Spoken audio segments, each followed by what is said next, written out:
Bienvenue. Je parlerai anglais. Je parle mal français.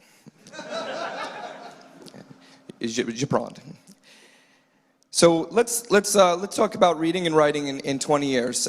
So in an email exchange with Antonio, we pondered the following questions. Data written in books 1,000 years ago is still readable today.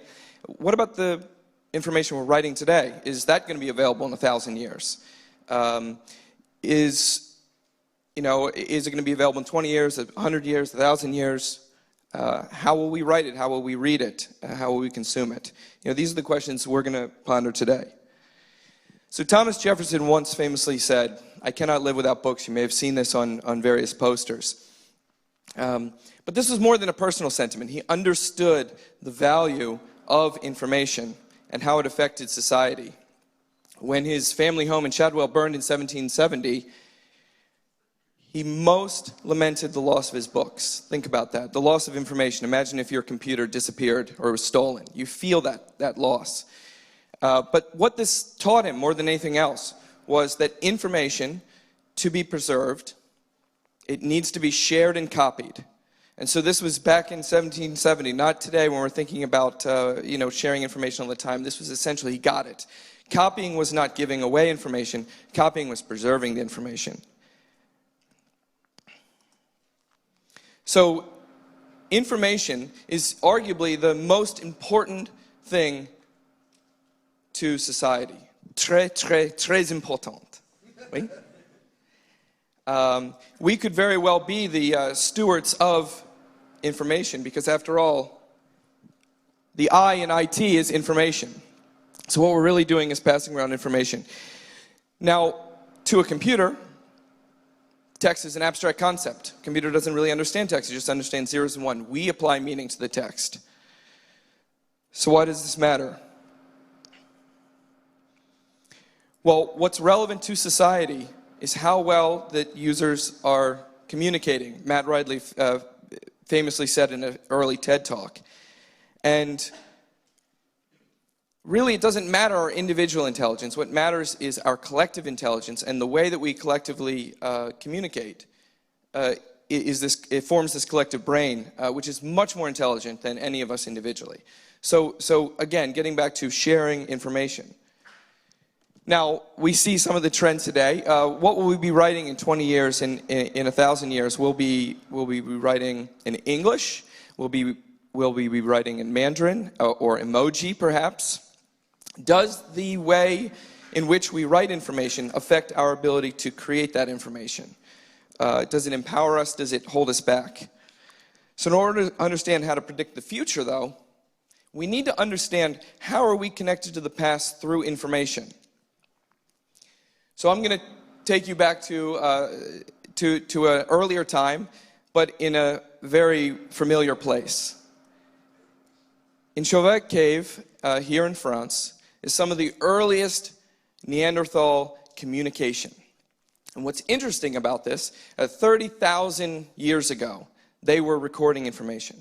Now what's interesting is that traces of their lives and their bodies, their remains, they're all but gone. The way that we're connected to them, the way that we see their life is, we don't see it through their eyes, right? We see it through the information they chose to share with us. This information lasted 30,000 years, so now we have an idea of how far can we look out into the future. But the thing is that if that information wasn't recorded, or think about this, do we really know what life was like for them? What if that was fiction? How do we know that was them actually saying what really happened? So the information itself is so vital because no one's around to speak for it. Only the information is able to speak for itself. So we think about writing in formats, so we think about how we store it. Who's going to be around to open a Microsoft Word file once it's long gone, right? So we have to write in a format, or we have to communicate in a format that can be preserved. What's interesting about these formats, pictorial formats, is that you, 30,000 years later, instantly recognize what information was trying to be shared there, that there is these sources, that they were moving. What's particularly moving in this cave, though, is the hand. And the reason is because more than anything else, we can sense the life behind that hand. We can imagine ourselves putting it there. So we're very much connected by people through the information that we choose to share with them. Now, I'm going to take you back a little bit, maybe in the more near past. When I first started writing, I wrote primarily on this exact same computer. It brings me back. On something that looked a lot like this. But what's interesting is, think about this. I wrote on a computer 20 years ago. We were writing on computers 20 years ago. But how do we share? The way that we shared was we had to break out one of these. This was our share button.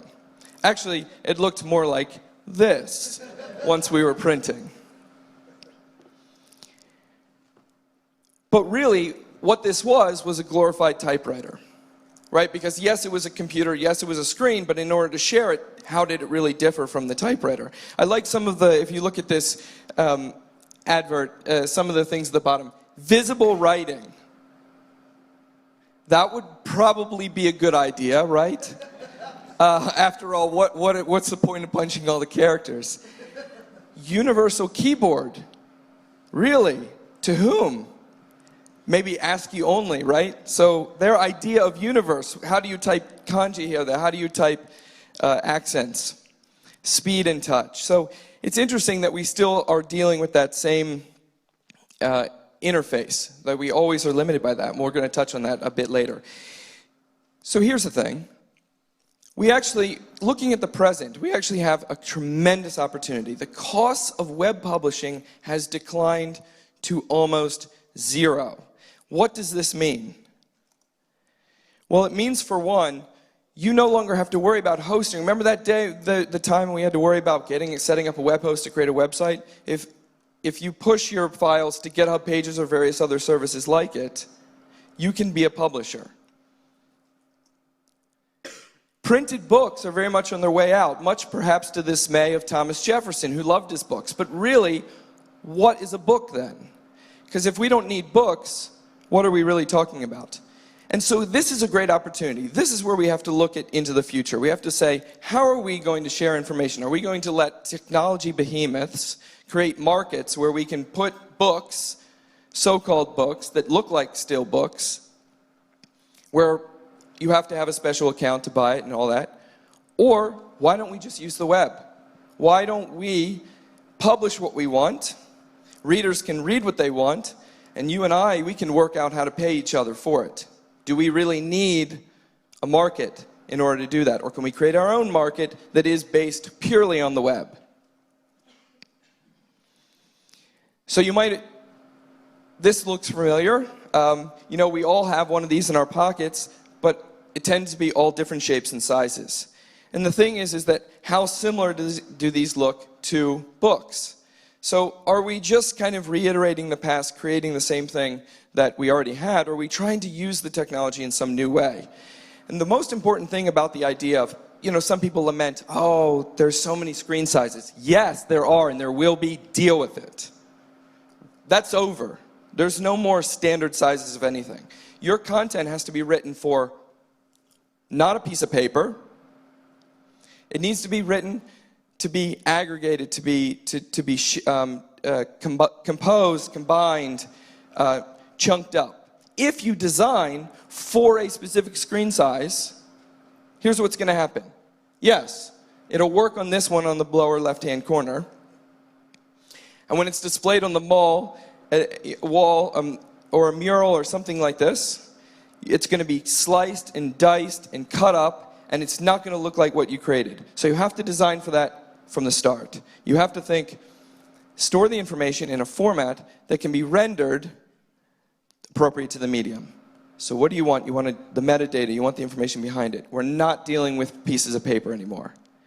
So this is a very powerful image right here.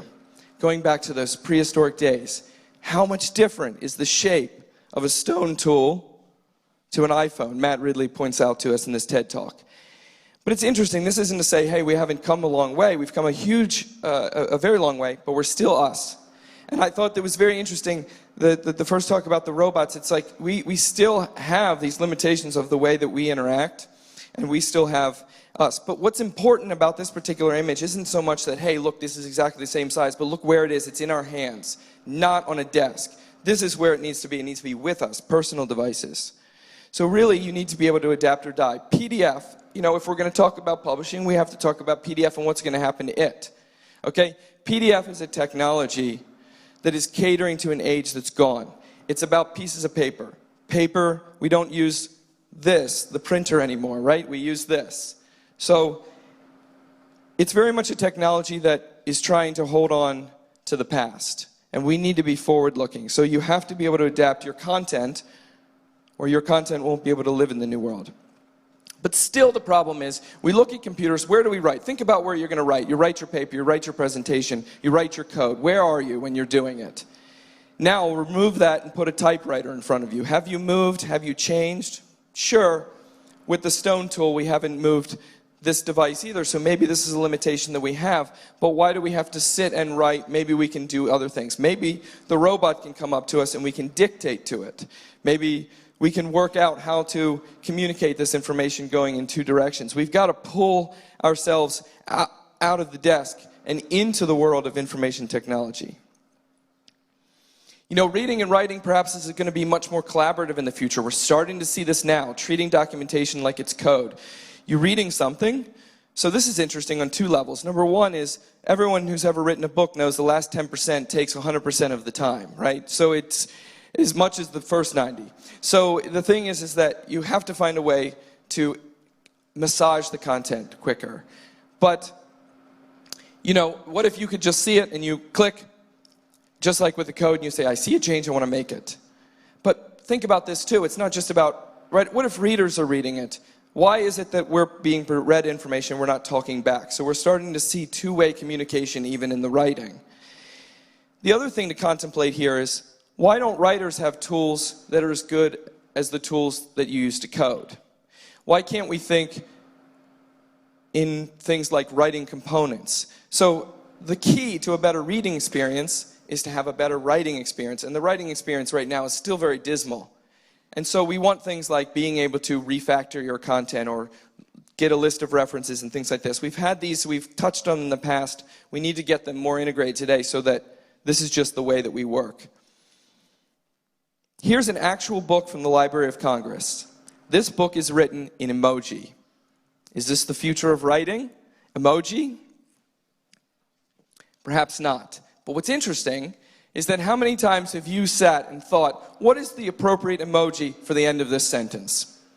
And think about how much time you've spent trying to make that choice. So pictorial languages, going back from whether it's Chinese or 30,000 years ago, we're starting to see that, hey, maybe these things are useful. They're international. You don't need to understand each other's language to write in it. So they're going to play a part. They're going to play a big part. Here's just an example from that book, Call Me Ishmael. This is how it's translated to emoji. I'm sure you've written a text that's at least as complex. Now here's something to consider. This is an actual Unicode character, a pile of poo, yes. We're going to give it some screen time here. But think about this for a second. There are still characters that are necessary today to write words that are not in Unicode. 1.2 billion Chinese have to decide how to hack their name so that they can represent the character because they don't have the character in Unicode. Yet we have stuff like this. So how we treat this stuff is up to the people in this room. Just as was pointed out earlier, the leaders of the world don't necessarily know a lot about technology, or some don't. We absolutely need to recognize that what we do with information, how we treat it, how we create the standards and the specifications for it, affect our ability to create books because books are on their way out. Language is the key to accessing society itself. People ask me, why are you learning French? And, well, I think it's a beautiful language, but I'm also learning French because I recognize that language is the key to being able to communicate with each other in a language that's meaningful to us. A word that's in French means something different than a word that's in English, even if it's translated. You have memories in French. You have memories in that language. So we're tied to these things intimately, and there are texts that are written in these. When you translate them, you lose something. You know, Guillaume pointed out to me the other day, I'm not going to translate this sentence from English in my presentation because I feel like, well, I could translate it, but then it's not the original thing, so maybe it loses some of its potency. So languages are very important. How we choose to evolve these languages are going to affect how we can read and write in the future. So we have to treat them carefully. And one thing I want to leave you with is this. We cannot let the limitations of today be something that we obey. You don't look at it and you say, well, I have to write in PDF, or I have to publish to Kindle, or whatever. Because by obeying limitations, we come indentured to the people that control the limitations. We as technologists are all about breaking limitations, breaking into the future. So I want you to think openly, and I want you to think broadly. Merci.